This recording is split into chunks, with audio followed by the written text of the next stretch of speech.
So, welcome everybody to week 5 of the foundation. This week, we are actually going to be focusing on one-to-one art therapy. Today is going to be very practical. We're going to be looking at materials, but I thought what we'd start with, because we are going to be going into a session on materials, is if you were going to be an art material today, what would you be and why? So maybe just have a little think, what would you be? I'm feeling a little bit like a piece of charcoal right now. That's the first thing that came to my mind. Like I already spilt the coffee all over the floor this morning. It's that kind of little bit of breakable. You have to be quite like delicate with I'm thinking about these very like willowy long pieces and yeah, give smudging and tonality, and there's a depth to them and some kind of fragility. So that's what I'm doing today.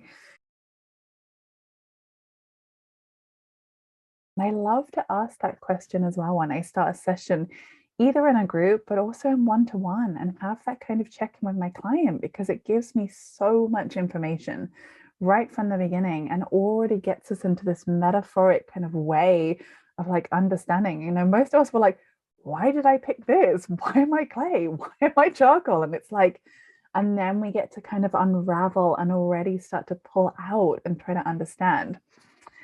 So great way to kind of start a one-to-one session. What I thought we'd do next is material lists. We have to know what people want to make art from, what people have in their houses, right? Because it's not always that people can go out to the store and buy watercolors or, a vast array. And so what I like to do is have a brainstorm. And then what we do is take this brainstorm and you can make a checklist that you can give your client in the intake. So they can literally check off every material they have, and then you can base projects or insights or whatever way you want to invite them to work based on the materials they have.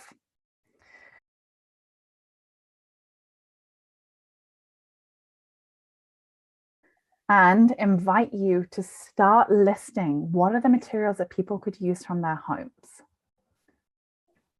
So, and you might use sticky notes, you might just write it.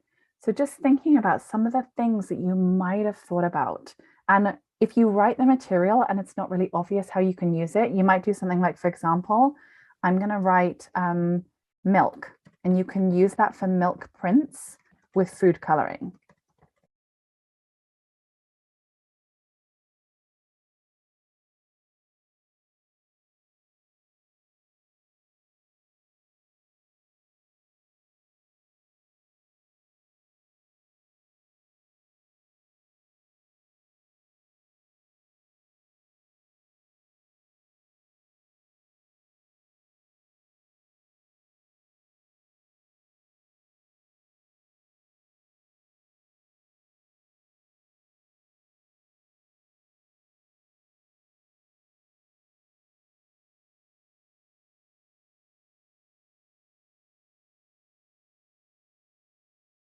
Okay, so while we're just continuing to add a few more, just in case anybody has them, I'd love to just invite if anybody wants to speak any examples or experiences they've had with any of these materials, or yeah, actually doing them in the world and how it works in different projects.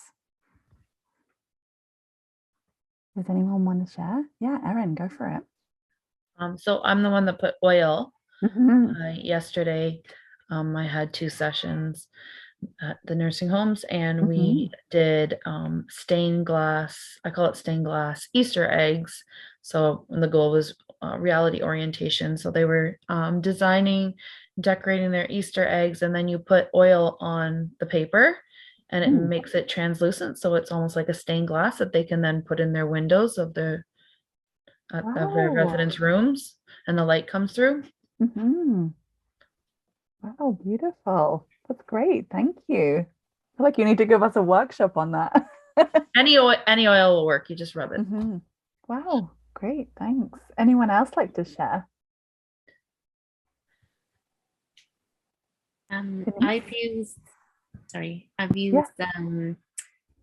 pebbles, painting on pebbles, so writing messages or short quotes on pebbles or drawing Mm. faces, mainly with children and young people. Mhm. And I ran a creative workshop once where we did a grounding activity by using natural items. So we went on a kind of mindful walk and picked some natural items that we were drawn to. And then we went back to the table and did a very grounding kind of collage Mm. using those materials. And then whoever wanted could add other art materials onto the collage, but the main thing was to kind of slow down, be mindful of surroundings, be mindful of like the beauty in nature, and just, you know, was very grounding. Yeah. Great, thank you. Anyone else like to share anything?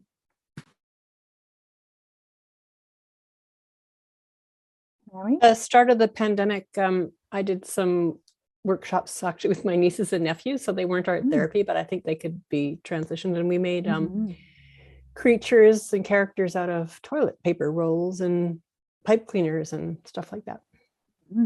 Great. And my brother participated too, so it was also an adult activity. Great.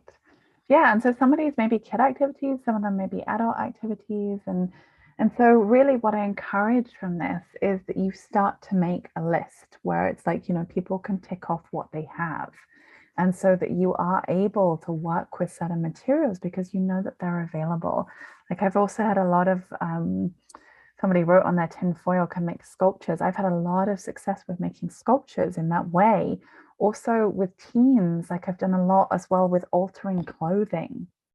So cutting it up and sewing and repatching and transforming it, which has been an amazing kind of metaphor as well. Also altered books. I don't think we have that on there yet. Do we? Like, there's so many to read. But altered books is also a great thing. Altering magazines as well. It's like most people have a book that they don't want anymore. And then it's just, you know, either collaging or putting gesso inside. Can I just share with you? She said toilet paper.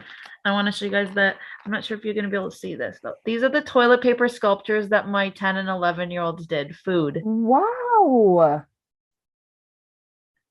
I don't know if you guys can see them all. They're amazing. Nuggets, and here's some. Oops.